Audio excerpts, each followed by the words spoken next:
Hello, Dog Nation. My name is Brandon Adams, and this is DawgNation Daily, the daily podcast for Georgia Bulldogs fans, presented today by Pella Window and Door. I'm really happy to have you.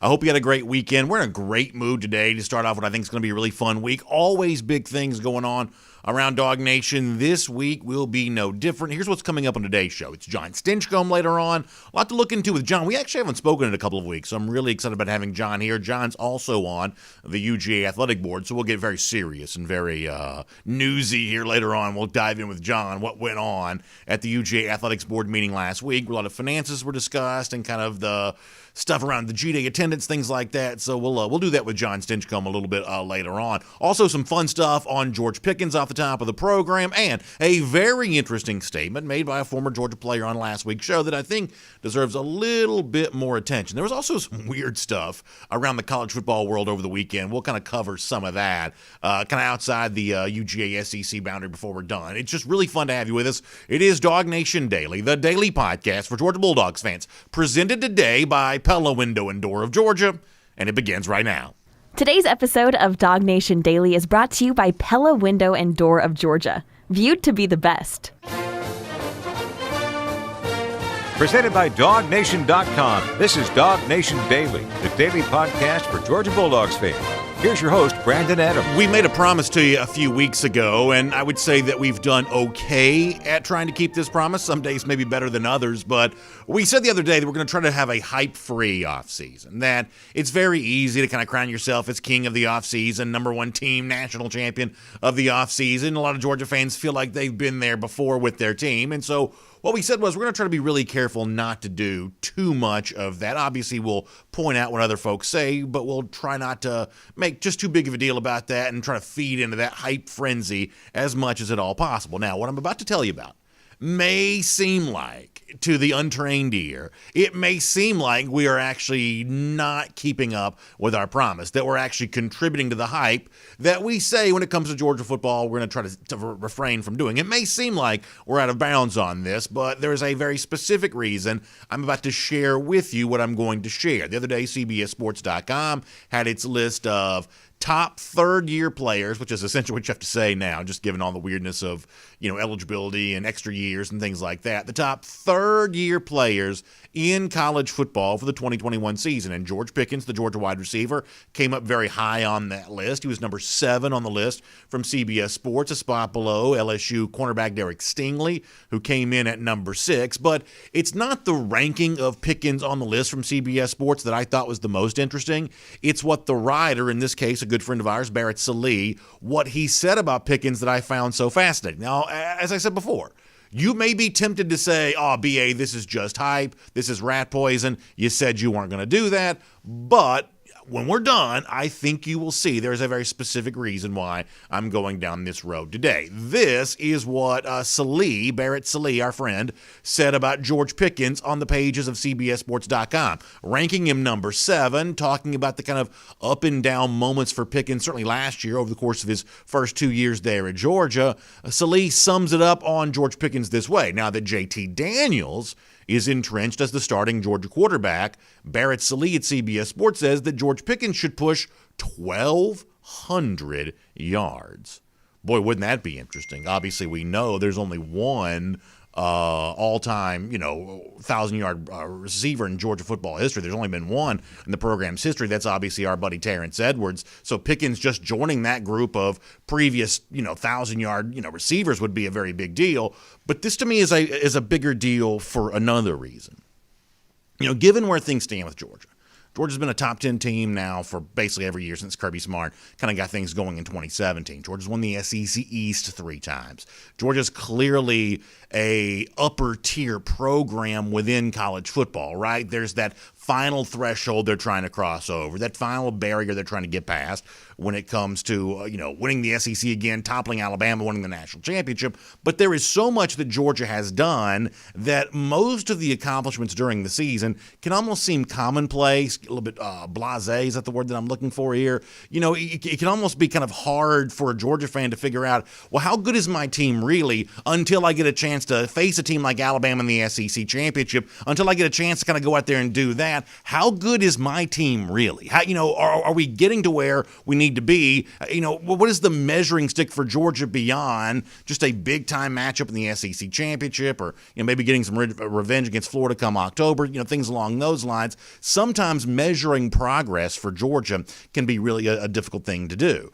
But that's why what Barrett Sallee says about George Pickens here I find to be so interesting, because not only does it give you kind of a hopeful idea of, wow, maybe George Pickens really is about to have a huge breakout year for a wide receiver and make good on all the potential that Pickens has shown here over the course of the last couple of years. But beyond that, this particular statistical benchmark, the notion of a 1,200-yard season, I think also provides Georgia fans with a chance to measure how the team is performing week after week after week. Because if you look at what 1,200 yards is, and if you assume for a moment that Georgia gets a chance to play a 15-game schedule, which obviously would include college football playoff and the national championship game. If you assume a 15-game schedule for Georgia, just for the sake of conversation, and you assume, as Barrett Sallee suggests there from CBSSports.com, a 1,200-yard season, what you're talking about is 80 yards per game. I did the math on this before the show started, believe it or not. I'm actually capable of doing some simple division as long as I have a calculator to help me out.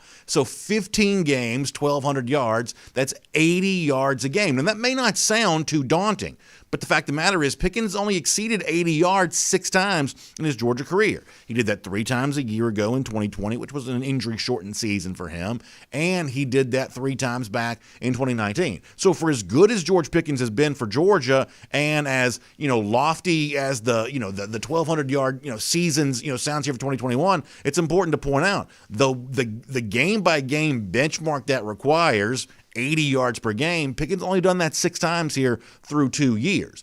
So if you want to judge how well Georgia's doing along its way to, maybe getting that revenge against Florida in October and then getting to an SEC championship game against a team like Alabama and actually getting it done once they get there, this is a great judge on that. You can't have the no-show games from George Pickens on the way to that. Now, obviously, injury is something you can't control, but in terms of delivering the football to Pickens, making him a primary focus of the offense, even when the defense is trying to take him away, if Georgia truly is a national championship-level team, that's something they ought to be able to do, because recent national champions certainly proved this to be the case. The last 3 national champions have all had at least one 1,000-yard receiver. Last year, Devontae Smith had like 1,800 yards from Alabama. The year before that, Justin Jefferson and Jamar Chase obviously put up big numbers for LSU. In 2018, Justin Ross was a 1,000-yard receiver for Clemson. So 1,000-yard receivers, and in some cases more than 1,000-yard receiver,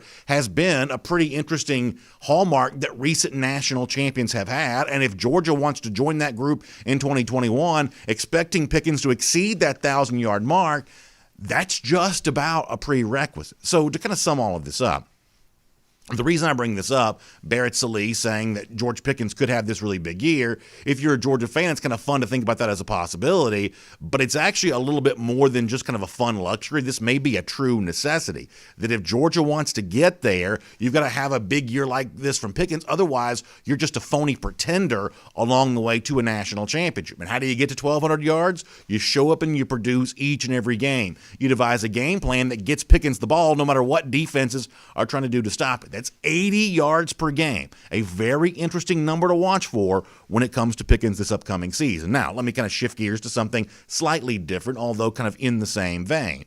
When George Pickens chose Georgia in February of the 2019 recruiting cycle, it was a very big deal for UGA because Georgia had not really recruited the wide receiver position at the truly elite level prior to Pickens, and I'll add Dominic Blaylock, in terms of choosing Georgia for the class of 2019. Before that, wide receiver had probably been a position group that Georgia had lagged a bit when it comes to true recruiting success. The 2020 class brought a real wellspring of impressive wide receiver talent. The position, though, after that was probably not a huge priority for Georgia in the class of 2021. I would say in the 2022 cycle, the attention will be paid to wide receiver a great deal. Now that Georgia's kind of broken through some barriers as far as wide receiver recruitment, needing more pass-catching targets to go along with the wealth of quarterbacks this team now has kind of waiting in the wings here. What happens for Georgia at receiver will be watched very closely. With that in mind, Georgia got at least some degree of good news here in the recent days when Kevin Coleman, a five-star receiver, included Georgia here in his top 8.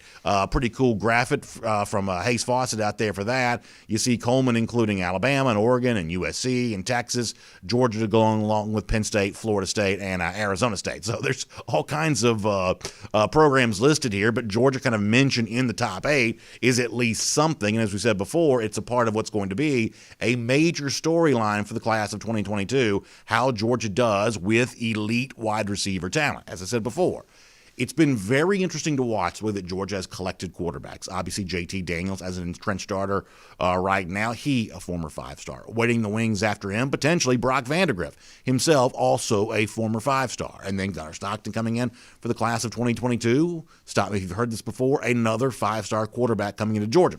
To say nothing about guys like Carson Beck and others who will be kind of in the mix and in this discussion. But it'll be interesting to see. Can the presence of these quarterbacks also provide a level of magnetism that brings in receivers there as well? The kind of elite pass-catching targets that we said before, the hallmark of all recent national championship teams.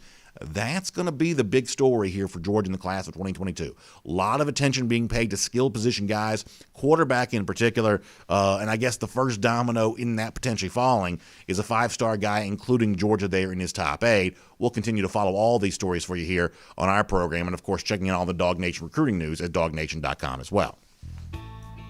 My name's Brandon Adams, and this is DawgNation Daily, the daily podcast for Georgia Bulldogs fans, presented today by Pella Window and Door of Georgia. It's so good to have you with us, no matter how you get to us today, live on video, Facebook, YouTube, Twitter, with our friends on Twitch there as well. So much fun to be covering all of these video platforms, and happy to have the ability to be able to do that, of course, on the radio at noon, on Athens Sports Radio 960 The Ref, and as a podcast, wherever you find them, including the world-famous DawgNation.com. Thank you for being with us here today, and a big thanks to our friends from Pella Window and Door of Georgia for making it all possible. You know, Pella can help equip your house with energy-efficient windows and doors. When it comes to cold weather like we've been having, the idea of that energy efficiency really matters. You don't want the heat that you pay so much for to escape out of your house and, you know, leave through the crevices in your windows and your doors. You don't want that at all. And Pella Window and Door in Georgia can certainly prevent that from happening.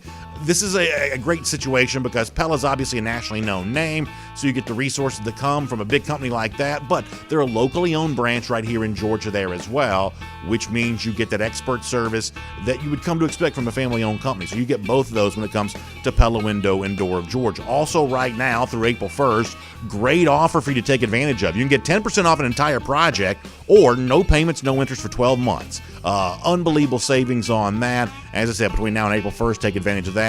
Just simply go to this new website. I want to tell you about this. It's pellaofga.com/DawgNation. That's pellaofga.com/DawgNation to take advantage of that. Or you can give them a call at 678-638-1496. That's 678-638-1496. Make sure you get in touch with them. Of course, tell them the folks at DawgNation Daily sent you, and they'll be taking really good care of you. Great to have Pella Window and Door of Georgia today as a part of DawgNation Daily. All right, I'm going to get John Stinchcomb here coming up in just a moment. Before that, though, I do want to go around the doghouse, and I want to talk about last week here around our website because I thought there was a very interesting through line, if you will, on a lot of the content that got discussed. I thought leadership was a really hot topic for Georgia this past week around DawgNation. It came up a few different times, but quite possibly the most interesting thing said about the topic of leadership might have been said on DawgNation Daily, presented by Pella Window and Door of Georgia a week ago. Let me build to it this way. Very good get by our buddy Mike Griffith last Monday on his show On the Beat, talking to former Georgia assistant turned South Carolina head coach Shane Beamer. And Beamer, reflecting back on his time at Georgia, obviously has great memories of the magical 2017 season around Georgia. And one of the things that Beamer talked about was the guys that chose to come back, the seniors like Nick Chubb, Sonny Michel, Lorenzo Carter, Davin Bellamy, and of course a great player like Roquan Smith. The level of leadership they displayed and the stamp that they put on their team right from the word go when the calendar turned to 2017, and the way in which that contributed to the success that Georgia enjoyed that year, eventually winning an SEC championship, making the college football playoff, winning the Rose Bowl, and coming within an eyelash of winning the national championship. This was really interesting from Shane Beamer, who was an assistant coach on that staff. Let me give you a quick reminder. We didn't have a bad team in 16. We didn't have bad kids, but it just seemed like when we came back in January 2017, that it was just a different mentality, that Nick Chubb and Sony Michel and Roquan Smith, Lorenzo Carter, Davin Bellamy, those guys just said, you know what, it's going to be different this year. And the way they held each other accountable and had those other guys follow them, I think it's a testament to the leadership of those guys. And then obviously Jake Fromm coming in and playing like he did throughout the season as well. But that was another, magical season, and I'm very blessed that I had a chance to be part of. This isn't new information. We all know this. We remember that ourselves, how critical that leadership was for the success that Georgia enjoyed in 2017. It's been talked about, quite often. But to hear Beamer articulate it in such a matter-of-fact tone, I think once again demonstrates just how important that leadership was for Georgia back then. Then there was another conversation. Do you remember the surprise appearance former Georgia coach Mark Richt made on our Cover 4 Live show on Thursday night? Richt, who delighted us on his birthday there, and I had a chance to talk to him about, the magical run that Georgia went through in 2002, and Richt mentioned a speech that John Stinchcomb, who, by the way, will join us here in just a minute or two on our program, that Stinchcomb made during that Auburn game when Georgia had kind of gotten off to a slow start, came roaring back to win the game in the second half. And as Terrence Edwards has told us before, and Stinchcomb himself has been good enough to address with us on the show, that the speech that he gave at halftime was kind of thought to be a pivotal turning point in that game, the first time ever Georgia had won the SEC East in 2002 when it beat Auburn on the road there that year. And when Rick was kind of telling the story about Stinchcomb this past week on Cover 4 Live, he kind of said, listen, as a coach, sometimes you have to recognize when you're getting that special brand of leadership from a player, that as a coach, your job is kind of sort of get out of the way of all of that. So more on the topic of leadership, this is what Rick said after John Stinchcomb had given such a fiery speech at halftime of the Auburn game in 2002. It was one of those times where I knew if I said anything after what Stinchcomb said, I'd have ruined it. So I just said, he said it all, man, let's go. And sometimes that's the best thing a coach could do, is say, let's go, and not screw up the moment. So I think that the Shane Beamer quote and the Mark Richt quote both, I think, identify just how much coaches value that leadership. Beamer still remembering that after all these years. Richt saying, listen, when I see player-led firebrand type speech as a coach, I know, don't let me step in here and do anything to ruin this. That's obviously how important the role of leadership is for teams that want to aspire to championships. And so the obvious question becomes, will Georgia have that level of leadership for this team coming up this season? And this is where something from DawgNation Daily last week that I hope that you didn't miss. I want to make sure you hear this. This is really, really important. When Terrence Edwards joined us last week, Edwards obviously a great former receiver at Georgia, he obviously acknowledged that the 2017 leadership was crucial. He was a part of that leadership group that won an SEC championship for Georgia in 2002. But looking ahead to this team this year, I think that Edwards says something really interesting, that actually this team in 2021 may have the benefit of a level of leadership that Georgia did not have the luxury of enjoying back in 2017. Let me let you hear Terrence in his own words on this. Then I want to kind of put a bow on this topic. Very good from Terrence Edwards on the kind of leadership that he thinks that Georgia can get in 2021. Here's Terrence. I think those teams with Roquan and Nick and Sony and that group was the leaders of that team. Jake was the true freshman and wasn't the leader. So this team, I think leadership is going to come from that quarterback position. That position is the common effect of a team that keeps a team calm. I mean, just look at Tom Brady this year. You go to a team that was 8-9, 7-9, whatever, they make the playoffs, but his aura and his leadership just took that team over and took it to win a Super Bowl. So I think JT, now that the Georgia team believes, hey, we got a quarterback that could take us to the next level, and it's going to be his leadership offensively, defensively, and special teams going to take this team to the next level. Isn't that interesting to hear from Terrence Edwards? The idea that, hey, traditionally we think of quarterback as being the leadership position. And Georgia in 2017, for all the leaders that it did have a freshman quarterback in Jake Fromm. And listen, there's no doubt that Fromm gave Georgia some nice moments on the field that particular season. There's no doubt that Fromm's attitude positively contributed to team chemistry. But how much leadership are you really capable of doing when you are a guy fresh out of high school talking to players who've been doing this at the SEC level more than you have? I would say that Fromm probably did deal with some leadership challenges in his first year on campus in 2017. 2017 for as good as he was as a freshman. Contrasting that to JT Daniels, who's 4 years removed from high school when this upcoming season begins. This is a guy that's been around the block. He's seen a thing or two.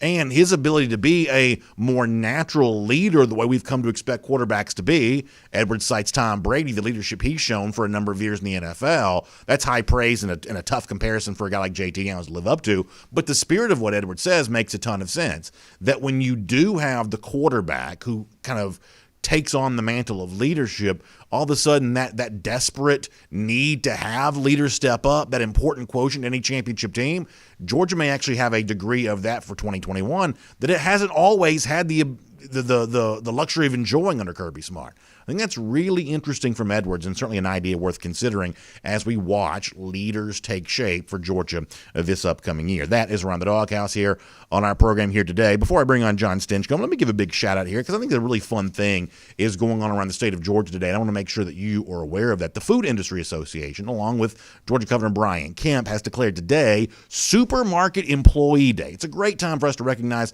the tireless, heroic work that supermarket employees have been doing all across the state of Georgia all throughout this past year. We already know that supermarkets are the backbone of our communities, and for those of us who've lived through this pandemic, we know just how important it was and continues to be to have food on our tables, and we have been so thankful of that. Obviously, you're talking about our friends at Kroger all the time, but this is really about all the supermarket employees all across the state of Georgia, the great work that they are doing, and here at DawgNation, we want to pause today and say thank you to all of our supermarket employees all across the state of Georgia, and a really good job by our state, Governor Kemp and the Food Industry Association for taking this time to recognize them. So for all of you who are watching our program today, thank you very much. And for the rest of you, as you visit supermarkets throughout the day today, including our friends at Kroger, please just stop by and say thank you to them for the work that they're doing. Really, I think that there's no industry that stood out and impressed more over the course of the last 12 months than the really, as I said before, tireless and heroic work that our supermarket employees have done around our great state. So great to get a chance to honor them that way, and I'm proud to be able to celebrate that here today. All right, we have a lot to get to before we're done. There were two very weird stories from college football this week, and we'll try to dive into those before we're done. We have some very funny golden shoes to give out here today. Y'all are really getting to the spirit of that, and I'm having a great time doing all of that. So we will talk about all that before we're done. But for now, on all the latest things involving Georgia football, let's talk to our buddy John Stinchcomb here on DawgNation Daily, presented by Pella Window and Door. From Athens and across the SEC or wherever the recruiting trail may lead, here's a DawgNation.com insider. And we'll get ready to say hello to John Stinchcomb, who obviously was really part of a topic we just discussed. John, I don't know if your ears were burning last week, but when Mark Richt made a surprise appearance on our Cover 4 live show, the subject of the 2002 Auburn game came up. You've been good enough to tell us about this before, the speech that you made at halftime of that game when you guys got off to a 14-0 deficit but came roaring back, and obviously everybody remembers the David Green to Michael Johnson touchdown throw that really sealed that win for Georgia and actually led to the win for Georgia. And Coach Richt on Thursday was talking about just how much he remembers the speech that you gave there at halftime and the way that kind of rallied the team together. And he told us on Thursday, he said, hey, listen, after a moment like that as a coach, he said, the thing that I don't want to do is mess it up. I don't want to get in the way of all of that. Sometimes you just got to know to say, let's go. And as Coach Rick said, that's exactly what he did in that instance.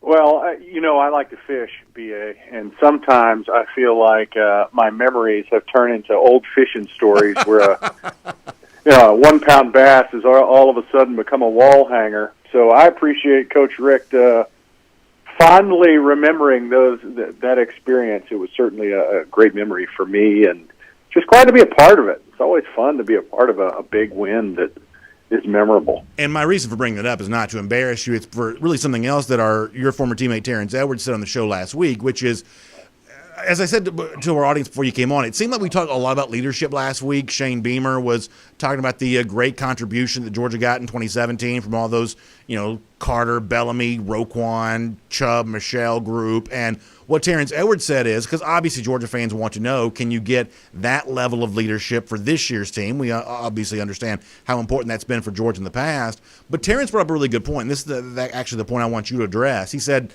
that this team may actually be in a different position than 2017 was, and in some cases maybe in a little bit better spot, and that it has a veteran quarterback. JT Daniels was from the class of 2018. That'll put him 4 years removed from high school once the season begins this fall. Jake Fromm, for as good as he was in 2017, was only a true freshman, and so maybe some of his leadership message is just potentially muted some because he's a little younger than some of the players that he's trying to lead. Daniels won't be that kind of guy. As a guy, John, who's seen all kinds of quarterbacks over the course of your football life, obviously working with Drew Brees, the New Orleans Saints comes to mind here. How important is it when your quarterback has, whether it be the maturity, the experience, or just the level of play, credentialing-wise, that allows him to really step up and be a leader? Is a team in a better position, in other words, when it has great leadership coming from the quarterback position? I think it is most natural when it comes from the quarterback spot, mainly because it's the person you hear most in the huddle. It's also, everybody knows, that's the marquee position where the media turns to them, the fans turn to them, and so it makes really good sense for the team itself to turn to that same person for leadership. Now, there have been some really successful teams that were, I would say their primary leaders were other position players, but I think that's the exception rather than the rule. I think you look at most of the great teams that have elite leadership, and the number one position where you find that is quarterback. Now, there's some teams that have found it from a Mike linebacker or a safety or guys that are just vocal, that just stand out and have special traits. I think back to that 2017 team, and you had great leadership. It just wasn't from the not to undermine a young underclassman in Jake Fromm and his ability to connect with his team, but he wasn't asked to step in that primary leadership role because you had such great veteran presence in that locker room that guys knew what the expectations were. They were able to glean the identity of who they were as a team based on the leadership that was already in place, and that wasn't placed solely on the shoulders of a young Jake Fromm. Yeah, I think that's right. And, in the case of Daniels, before he came to Georgia, I didn't really know much about his personality. Obviously, I'd followed him as a member of the 2018 class, one of the highest-rated players, but I didn't really know a ton about Daniels' personality, but I've been very impressed with his personality since he's been here. John, I think that for athletic greatness, you need a combination of self-confidence that doesn't turn into like a gross form of cockiness. You got to try to find a way to be humble and confident at the same time. And maybe Daniels is just faking it, because obviously something like that could potentially be faked when the cameras are turned on, but I get the sense that he's not. He seems to have that nice level of, hey, he believes in himself, certainly believes in his teammates, without turning it into kind of some sort of level of obnoxiousness. I think that Daniels, from what I've seen from him with reporters, to me, the idea that he could really be a true vocal leader and the kind of guy that other players want to follow, the vibe that he gives off from some of the interviews that I've seen from him certainly leads me to believe that's a strong possibility. I totally agree, and different sources, but those that are familiar with this past team, this 2020 team, got that same vibe. They have expressed to me that JT Daniels connects well, and what he projects, what we saw in a limited fashion just from an access and media standpoint, especially early in the year, holds true. That talented guy, willing to work, connects well, believes in himself, but doesn't come across as someone who's totally full of himself and automatically drives that wedge between him and the rest of the team. So that goes right in line with what you've seen and what I think he's presented to the outside world.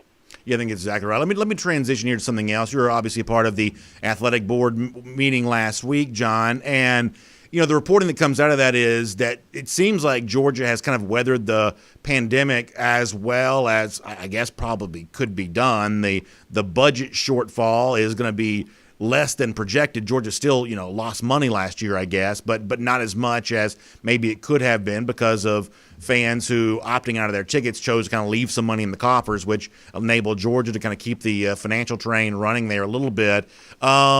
Can you put this into layman's terms about how much it benefits Georgia to know that it didn't lose as much money a year ago as it possibly could have? Yes, and let me start with the fan base, the DawgNation itself, and the support that they've given the university and the athletic department specifically. That is the reason why Georgia's athletic department is in a much different situation than so many other programs across the country, yes, but in the SEC. Being able to fund these,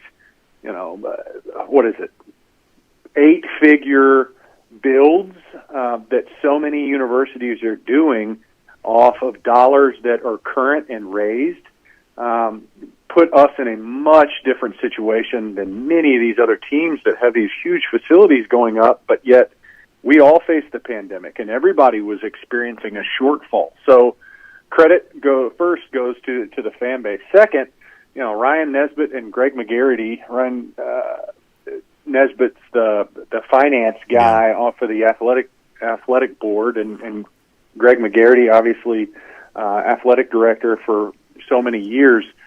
They have always come under some scrutiny, especially Greg McGarity, for their, if you will, conservative, if you will, approach financially of, and fielded questions of, why do we have these reserves and why aren't we spending this money? One, they couldn't due to these bond limitations, but two, best practices stated that, you need these certain funds in case of, quote unquote, this rainy day. I mean, how many times did we hear that, 3 or 4 years ago from Greg McGarity about, it's more than just a rainy day fund, and he still came under scrutiny. Like, what kind of rainy day? Right. Who can predict something like that? And of course, we experience it. So, coming into the pandemic, we were much better situated as a university than any other school that I'm aware of, and the fact that the leadership continues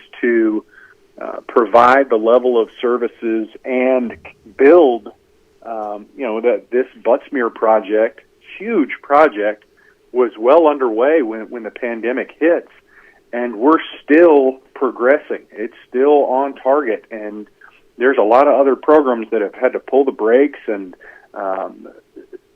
start looking at what sports they need to eliminate and where are they cutting the budget. And the fact that Georgia is able to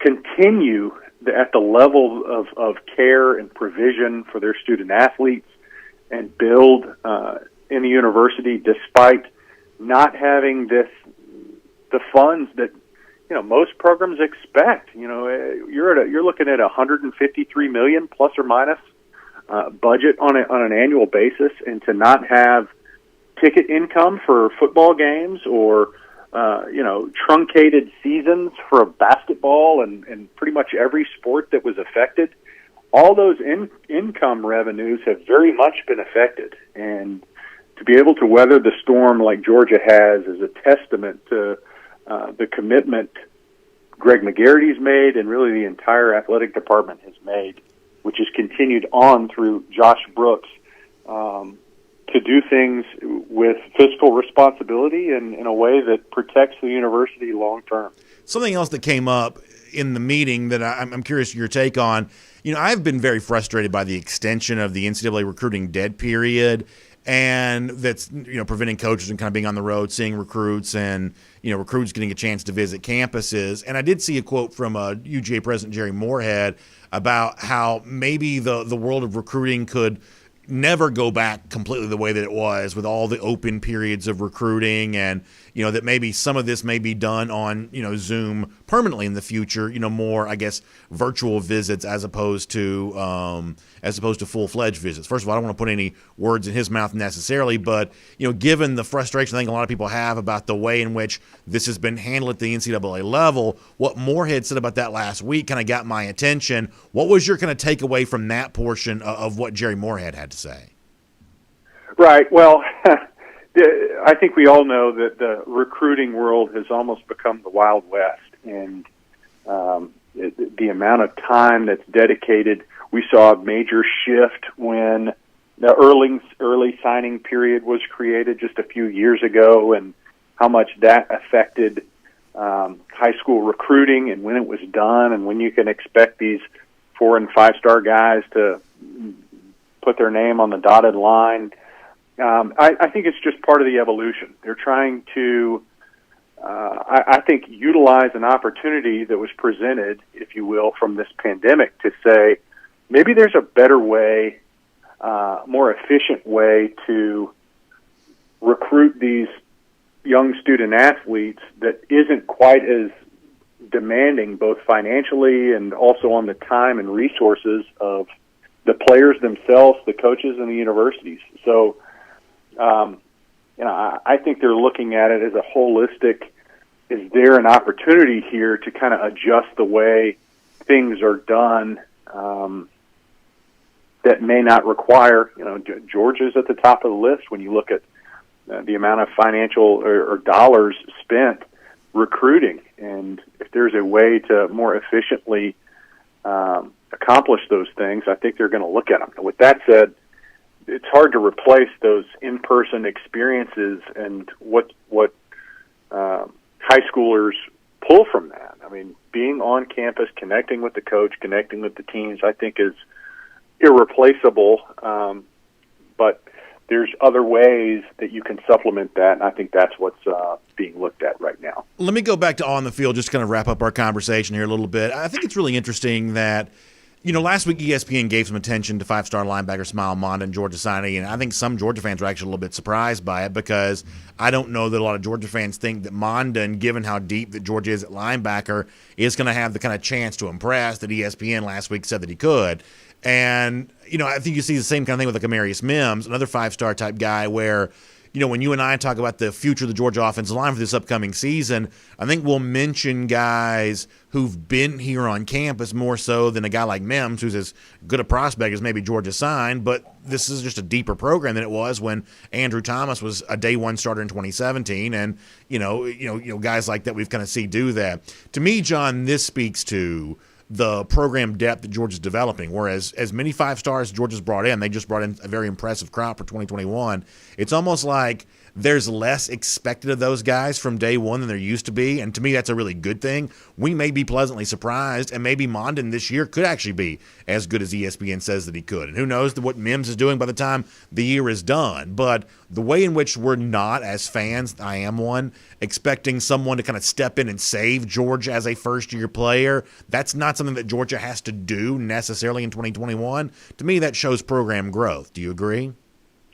Couldn't agree more. I think it's a gift to these players. I think expectations are high and remain high, but come closer to being realistic. It's not realistic for very many graduating high school seniors to be able to step right in and play at a high level against the competition that the SEC throws at you on a weekly basis.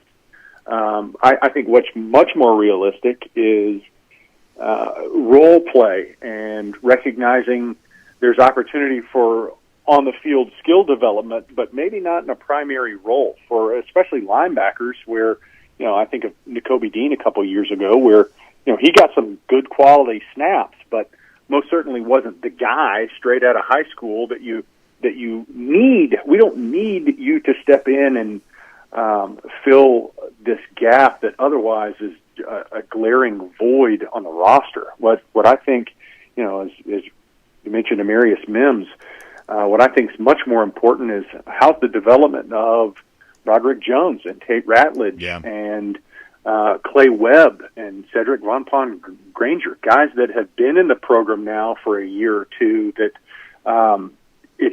they've had that opportunity to develop and came in with those same chops as the guys that were the new names that we're talking about in this 2021 signing class. So I think it's a gift, if you will, to these young players that you get to walk into a successful program that very much needs and covets your skills, but it's not a situation where from day one we need you to be a superstar. You are given there's an allowance here where if you're ready, we're going to play you. But just know we've got a roster that's much deeper than the Georgia of the 90s, 2000s, and 2010s that we knew. So this is kind of a new era for us where they're given that chance to compete at practice against some great players, but also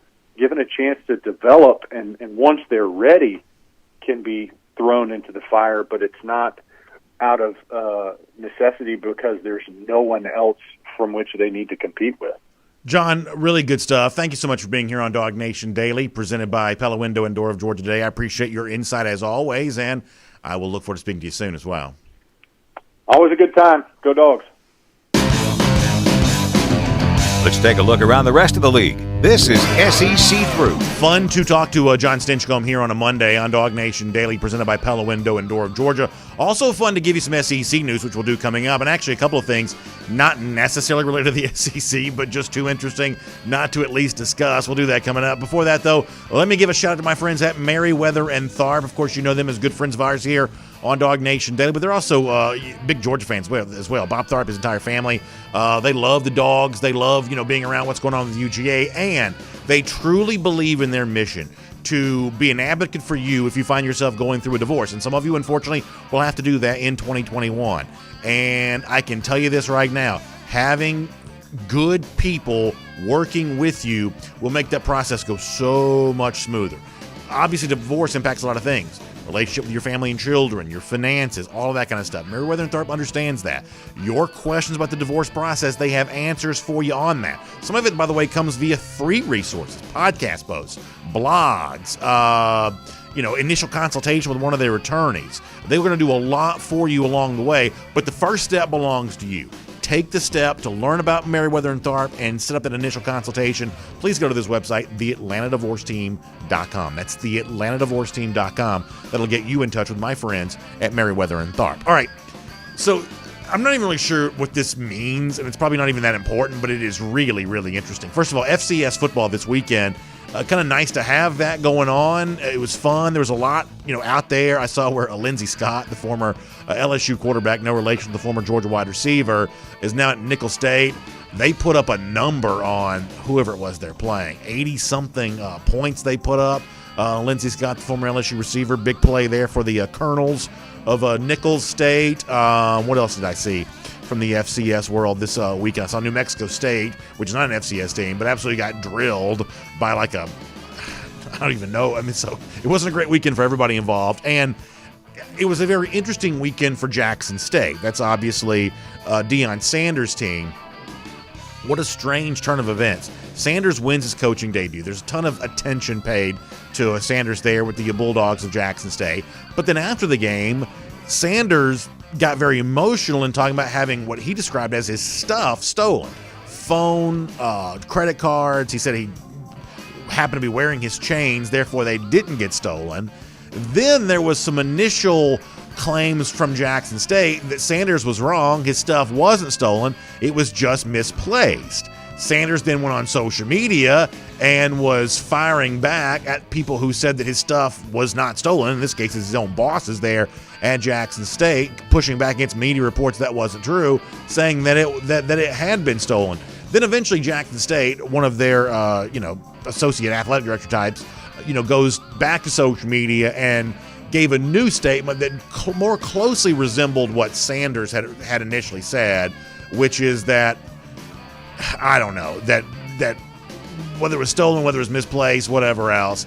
But what a strange thing. And really it totally marred the coaching debut for Deion Sanders. And Nugget Warren, the one-time Georgia commit, did play for Jackson State there in that game. And here's all I'll say about this, is that, Sanders has obviously generated a lot of attention for Jackson State, but this is where kind of Deion's ability to generate attention is probably not a great thing. I think there was a totally different way to handle this, whether the stuff was misplaced or just stolen. I'm not even really sure what the facts are on that, but Deion's projection of all this had a way of making Jackson State look very bad. And when you're, Deion Sanders, TV personality, Barstool Sports contributor, whatever else you want to be, generating a lot of attention and hype and, made for TV type drama is probably a good thing. But if you want to be a football coach, downplaying drama is sometimes the right way to go about this. And if Deion wants to have a career as a football coach, prospective future employers beyond Jackson State, and maybe actually even his current employer, I don't know if they all love what they saw from Deion in this press conference, making something seem a little larger than it was. Of course, the facts behind the scenes will dictate all of that. But what a strange day for Deion Sanders in his Jackson State debut. There was a big national 7-on-7 tournament over the weekend there in Myrtle Beach. Reports are Deion Bowie, Georgia commit, apparently played very well as a cornerback, defensive back in this tournament. People seem to really like what he brought to the table. That's certainly good news for Bowie. There was also the weird thing involving Cam Newton in this, where Newton got verbally accosted by a recruit named Jesseth Owens. This video is all over the place. You can find this very, very easily. In fact, most of you probably already seen this. Owens was kind of mocking Newton for being a free agent, essentially no longer with the New England Patriots. Newton kind of fired back at him. And it's one of those things where, I think I would probably agree with what the general consensus is, that Cam Newton's in a no-win situation here because he's just minding his own business. He's contributed a lot to the 7-on-7 world, and this recruit essentially just kind of attacks him. The recruit has, by the way, come out with a statement himself apologizing for his role and what went down with Cam Newton. And frankly, I got nothing good to say about the recruit. This was embarrassing behavior, absolutely reprehensible. And it's important to note that I think a lot of people think this is what recruiting is, young players, inflated ego, disrespecting their elders. Someone like Cam Newton, who was just, miles better than almost any recruit will ever be at the SEC level, this young man probably included. But I think it's important to point out that, listen, these recruiting activities, 7-on-7 tournaments, player development type situations, the recruiting process in general plays out all the time without creating the kind of egomaniacal behavior that this recruit showed in the way that he attacked Cam Newton. So this was not a good look for the young man involved on this. Cam Newton, I don't really blame for any of this. What's he really supposed to do about any of this? He's actually released his own video that I think, kind of sheds a little bit more light on the subject. But a lot of people will use this as a way of kind of coming down hard on the recruiting process, which they think, many people think, creates kind of a inflated sense of ego for a lot of the players involved. It's important to note that almost all of the young men who go through this don't end up accosting their elders and disrespecting former great players. This was kind of an outlier in that situation, but not a good look all the way around. Let me roll through a couple of other SEC through stories. Follow-up to a story we reported on last week, to kind of go in by newsman voice for a moment. So we talked about Tennessee reluctant to release Dylan Brooks, the pass rusher, from his press from his letter of intent, and the thought was Brooks wanted to go to Auburn. Tennessee didn't want to make him free to go somewhere else in the SEC. Finally, enough pressure, I guess, was asserted on to Tennessee. They've completely, backed down on all of this. They let Brooks out of his letter of intent, and Brooks, as many thought he would, immediately made his pledge to Auburn there. So Tennessee eventually does what I think is just unquestionably the right thing. But once again, we've talked about this before, the only language that many people at the highest levels of college athletics understand is shame. Tennessee essentially had to be shamed into doing the right thing here, but one way or another, they freed up Brooks, and he's on his way out the door going to Auburn. By the way, also Jamarian Gooch, an offensive line prospect, has also been released from his letter of intent. The internet is on and popping about Gooch rumors right now, so keep your head on a swivel about that. But Tennessee finally making good and bringing out some of these free releases on these letters of intent. And Dylan Brooks goes to Auburn. Gooch, we'll wait and see. And we could be certainly watching this one very, very closely based on the online chatter as of late. Finally, there's this. A.J. Johnson, you may remember, was a wide receiver that, once again, the internet at one point in time thought had a close relationship with Georgia. Whatever that was or wasn't, it's not my place to know. I don't have anything to tell you on that. But he has now made his college pledge. He's going to LSU. He's from Louisiana. He goes to Newman High School, the same high school that Arch Manning is the quarterback for. So this is a Louisiana wide receiver staying in Louisiana. That's not a shocking headline necessarily. But there had been some thought at one point in time that maybe Johnson and Georgia might be in a bit of a relationship with each other. But he instead makes his pledge to LSU. High school teammate of Arch Manning's there, going to the Tigers. So we'll make that your SEC through. And let me do a couple of things here for a moment. First of all, it was a very busy weekend around UGA athletics.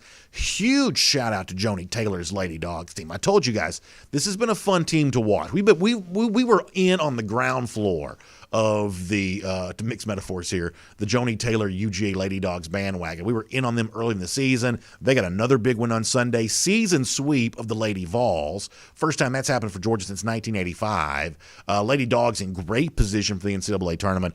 Great job there. Also, the Diamond Dogs got a nice 3-4. It was I think I told you on Friday it was a 3-game series. It was actually a 4-game series. They played twice on Saturday and then also playing on Sunday as well. So the Purple Aces of Evansville did win the opener on Friday, but Georgia bounced back, and some of this was actually done in pretty dramatic, thrilling fashion, winning the next 3 in that series to go home a winner of 3 of 4 there. I actually watched a decent amount of this on the ESPN, the SEC Network Plus, so it's kind of nice to have baseball back after not having that a season ago.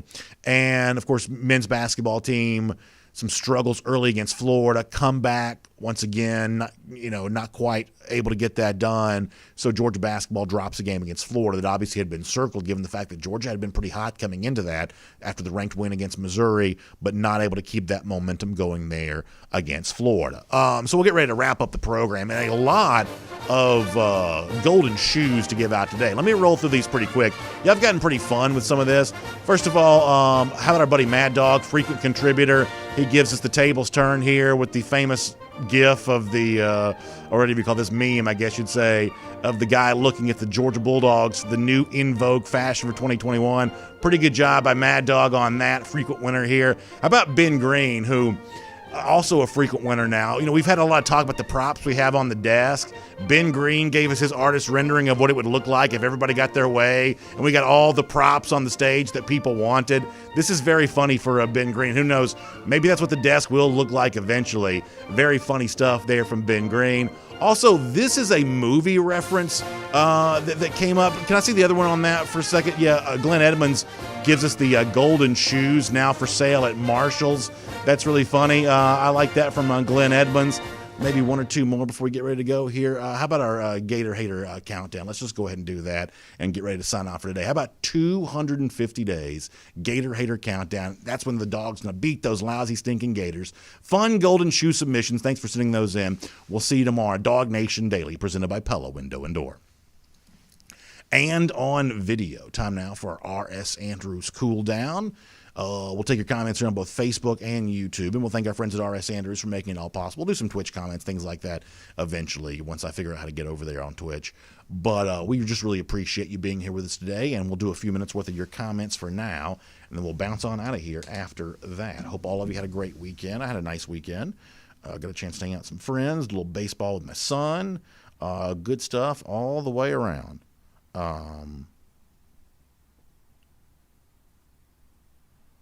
Let's see what else. Chris Slim White on the subject of the Deion Sanders thing. Yeah, listen, in Deion's case, I'm not really sure quite how all that went down, but I thought the way it was handled was pretty weird. Moose Tame says, am I the only person here who has listened to all the UGA basketball games this year? No, I listened to the radio. Our buddy Scott Howard and Chuck Dowdle, I listened to that broadcast a pretty good bit. Sometimes I'm like driving around doing a bunch of stuff at night, so I've probably listened on the radio almost as much this year as I've watched on TV. And Moose, thank you for the kind words as well. I appreciate that. Demarius Franklin says, does UGA have a plan B for this upcoming season? I think he's meaning in reference to the virus. I mean, I think the one thing that we know is that the league showed us a year ago that they're willing to pivot quickly given whatever the circumstances are. But, I mean, I think the general hope is that we're heading towards a fall that's more normal than 2021 was. Maybe not than 2020 was. Maybe not fully normal the way it was, like, say, fall of 2019, but certainly heading that direction. And once again, we're going to stay out of all the politics of all of this, but you see, case numbers plummeting. You see people getting the vaccine going up. I mean, I guess I wish that those in charge would speak in a little bit more of a hopeful tone about, what the vaccine has a chance to provide. Sometimes I feel like some of the people in charge kind of unnecessarily sandbag the level of change that can occur if people will just get the vaccine. I think you could sell the vaccine more easily if you would speak more optimistically about what the future could look like post-vaccine. But as I said, I don't want to go much deeper into that than that because I feel like it kind of gets into the political part of this, and obviously we're not going to do that. But we've obviously been through just a terrible, terrible ordeal with all of this. 500,000 dead, that we crossed that threshold in our country, and that's awful. And we're obviously not through all of the worst of it yet. We're still in the middle of that right now, but there is some reason to believe that things are either getting better or on the verge of getting better, and the widespread prevalence of the vaccine can help us in that regard. So, long way of saying, my hope is that you're not having to pivot to plan B in college football so much to go to an SEC-only schedule, something along those lines. My hope is, and I don't think it's an unfounded level of optimism, that you're actually doing something to feel a little more normal. I mean, there were actually decent baseball crowds in a couple of places this weekend. I think LSU had a decent crowd for its series against Air Force. I saw a couple of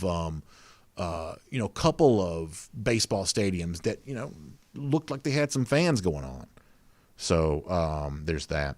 Brian Whitehead says, any news on the D-Rob arrest? No, I don't really have anything new to add to kind of where that is, other than what's been reported. I mean, I would say that I'm no lawyer, so please don't take this with any level of expertise attached to it. But my guess is I'll have a chance to plead those charges down. Obviously, the initial charge sounds very scary. Opportunity to plead that down. That's a huge inconvenience, and I'm sure a major challenge for him to deal with.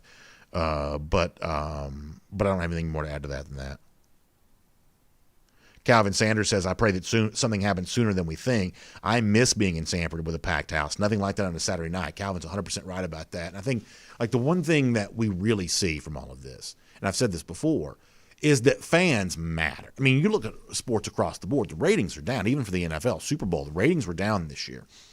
And I just think that there's a general feeling amongst the public that sports don't fully count unless fans are there to be a part of it. That when you don't have those natural cheers, when you don't have that going on, there's something about the sports. I'm guessing here, I obviously can't, say why everything is, kind of ratings-wise gone down. But my assumption is that things just don't feel fully real to everyone. I mean, I'm a big golf fan, right? And yesterday, one of my favorite PGA Tour events every year is what's called the Genesis Open. It's the old LA Open. It takes place at Riviera Country Club, probably the best course that the PGA Tour regularly visits, certainly among the very best that it regularly visits. And it's a great event, great tournament, but it was still kind of missing those roars, right? You want, there's something about all of us that we're conditioned to when something good happens in sports.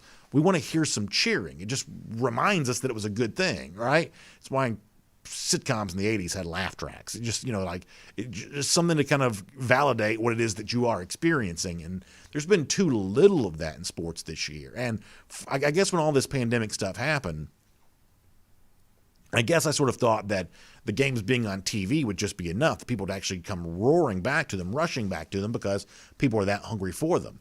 But we've actually seen it's a little bit of a slow return by fans to sports because the games themselves just haven't felt, and this is the assumption that I'm making, but the games themselves just haven't felt normal enough. And so I'm like you, Calvin. I'm hoping we kind of get back to normal here on this. Matt Rukavina says college basketball is terrible without fans, no emotional impact. Yeah, that's true. I mean, obviously the regular season games are typically, that's the biggest part of it, right? Whether it be Cameron Crazies or really all across. I mean, that's the thing that I, just love. When Georgia was beating Kentucky the other night, it was fun to see it happening, but it was somewhat bittersweet in that in a normal situation, Stegman Coliseum would just be rocking. There'd be Kentucky fans up in the upper bowl area, and the Georgia fans would have the bottom part of the gym, and the crowd would be such a big part of that. Matt's right. I think the sport of college basketball has not felt anywhere near the same. Now, I'm still thankful to have the games, and I'm trying to watch as much as I can, but I will say that it's been weirder than I would have thought not having the fans in the stands.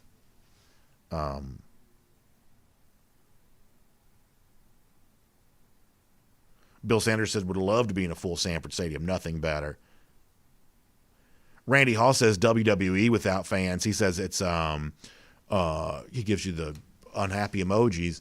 I don't know, Randy. I feel like that once they went Thunderdome, I feel like I haven't really had as much of a problem with that. I know AEW puts their own wrestlers kind of around ringside, and that's kind of worked okay too, I guess. But I haven't thought as much of. I mean, I still miss the fan, but it's not as like when they first started going, fanless wrestling, and it was like a completely empty arena.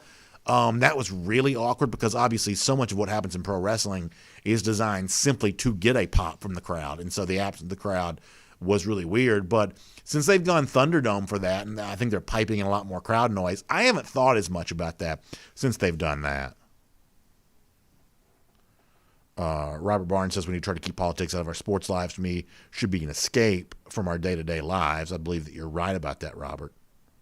Philip Jordan Wells gives us, it's a steel reel to me, damn it. Listen, I'm right there with you on that. Michael Morrow checking in to say thanks for all the golden shoes. That's Mad Dog 19 on Twitter. So we have a Twitter celebrity joining us here in the comment section.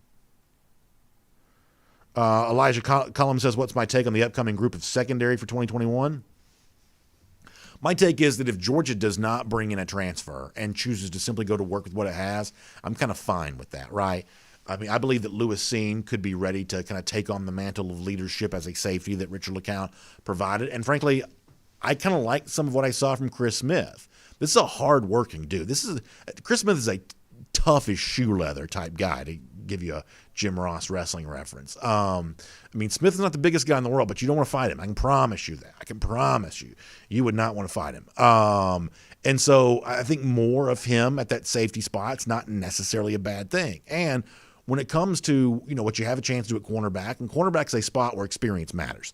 Every now and then you have a Derek Stingley just, come in and set the world on fire, but Stingley did not have as good a sophomore season as he had a freshman season, fair to point out.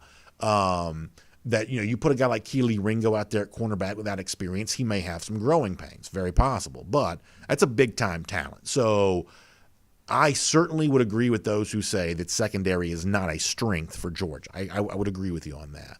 But I also think there's a way to coach that group up in a way that doesn't become a disaster. And, if you go out and get a graduate transfer, bring him in, I'm not against that necessarily, but I'm also not of the belief that it's something that has to happen. So that's my kind of take on that. Jay Shipe says I'm a Facebook addict. I did go a little long on Facebook today. I'll take the heat for this. I went a little bit long on Facebook today. Taiwan Taylor on the, I'm assuming you're talking about the Ant-Man dunk. Yeah, that was probably the single best thing I saw over the weekend. That was unbelievable. Silent Chaos says A&M will emerge at quarterback by the time they play Alabama again. That's obviously going to be one of the real big things there. But this is a program that, beyond that, really good offensive line play a year ago, running the football. They brought in L.J. Johnson, the class of 2021, and gives them a chance to do more of that. Obviously, they bring back a lot of experience on defense. I think Mike Elko is one of the league's best coordinators. You do have a pretty big unanswered question at quarterback, but as you say, Silent, if that falls into place late in the season, this A&M team can be pretty good.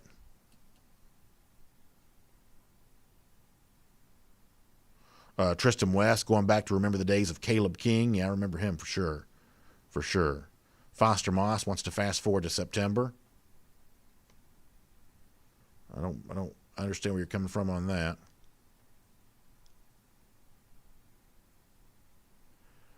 Frank Patterson pointing out that need to mention the 2023 commit that Georgia got over the weekend. Need to bring that up. Xavier Sori's brother in the fold there. A lot to like about him for sure. So Georgia does get the big commitment from Xavier Sori's brother over the weekend. Need to make sure we shout that out. Thank you very much. Taiwan Taylor says, come to YouTube. I got some things to say. Sorry about that, Taiwan. Today, I will take the L on this. Sometimes when y'all get after me, I'll push back on that criticism. Today, I will take the L. I did stay on Facebook too long today. I did.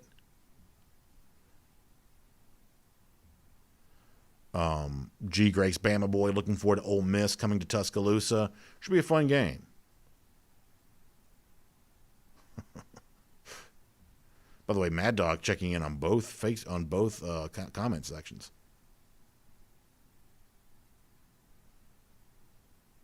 Silent Chaos says it really is only Georgia, Missouri, and Florida in the East. Yeah, maybe a little bit of an argument for Kentucky. I mean, I think that Joey Gatewood's a pretty interesting quarterback. maybe getting settled in a little bit more. They're also making some big changes offensively. Eddie Grant is out. They're bringing in new offensive ideas there. Jay Shipe's got Ole Miss second in the SEC West. Come on, Jay. Come on, Jay.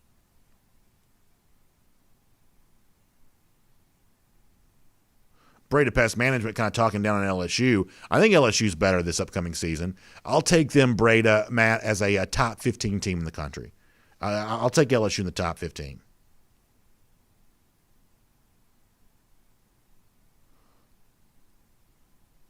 Thomas Dyson says he'd love it if Bama missed the SEC championship game.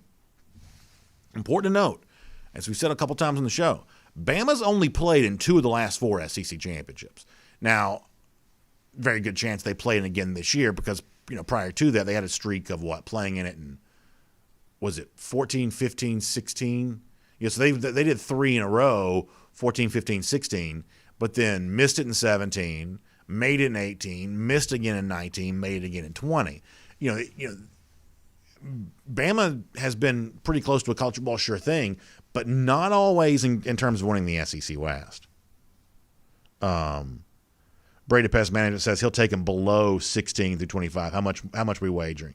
I don't know, Matt. You tell me what you want to do on that. We'll see. We'll see. Just remember, I don't have that sweet pest management money rolling in, so you just keep that in mind. I'm a humble podcast host, but we'll see about that.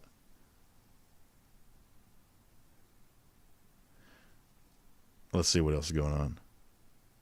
Foster Moss, I think he brings a pretty good point that it means so much more to go through Bama and get over that hump. I think that's true that, Georgia won an SEC championship that Alabama wasn't a part of. There is something special about beating Alabama that really matters. The analogy I've used before is there was a time when Mike Tyson was still boxing and he wasn't champion anymore, but beating Tyson would have been a bigger deal than beating whoever the champion was, that he was just the biggest name brand in the sport. I think that Alabama kind of has a little bit of that same kind of vibe going on. They are just the biggest brand in the sport.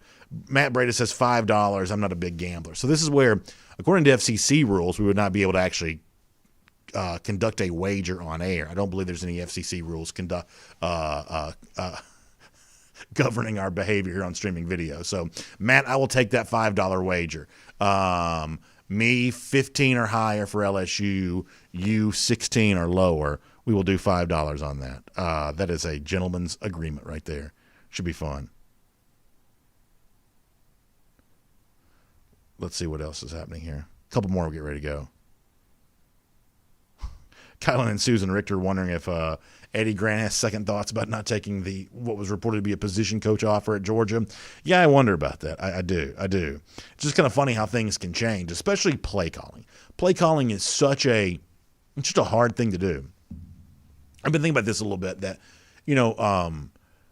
some things in sports are talent and some things in sports are skill. I think head coach is largely a talent type thing. Do you have the talent to lead, the charisma that people want to follow you?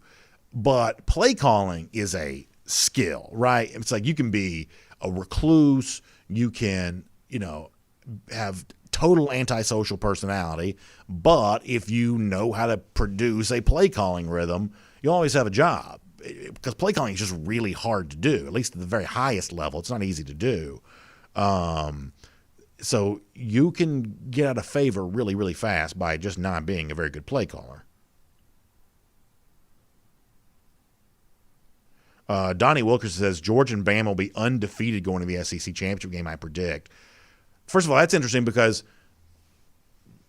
when was the last time we had 2 undefeated teams going into the championship? Was it 08 or 09? Bama, Florida. Has it happened since then? Undefeated teams going into the championship game, 2 of them. That'd be a huge deal. I mean, obviously, that'd be a huge deal. Matt Brady also asking about what's to do in Charlotte. Listen, you better believe I'm going to go to the NASCAR Hall of Fame. I'm looking forward to that before Georgia Clemson.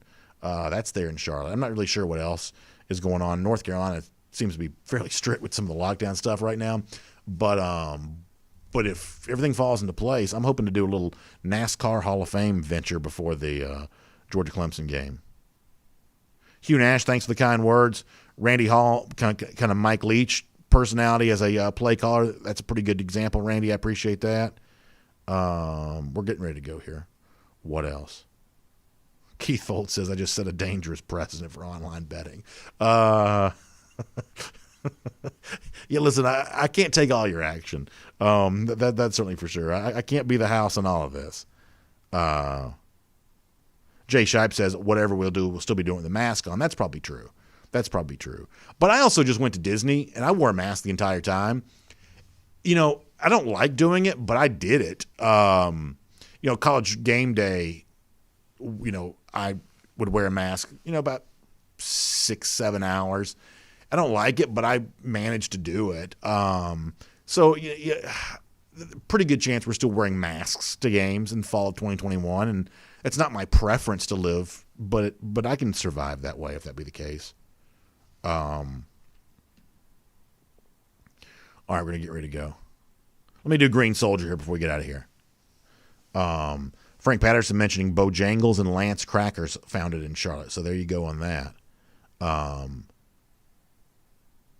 Frank Patterson says he's going to have a party spot in the game. I like to hear about that. Always love that. Green Soldier says Florida in 2021, brother, they're missing a lot of that offense. That was so good, and we saw a glimpse of it in the Cotton Bowl. I know Oklahoma will be good, but that was more of a loss for Florida than an OU win. So I agree with a lot of what Green Soldier has to say right there. I do. I do. All right, really good comments today. That was a lot of fun. Really great to be able to do that here today.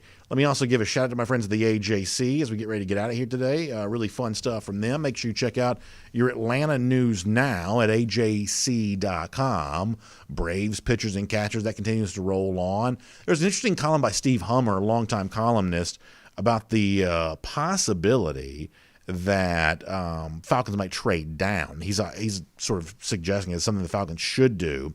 Pretty interesting take on that from him, that maybe you look to trade down through the Falcons to that number 4 spot. I'd probably draft quarterback. I think that's what they should do, but there's obviously a case to be made for trading back there as well.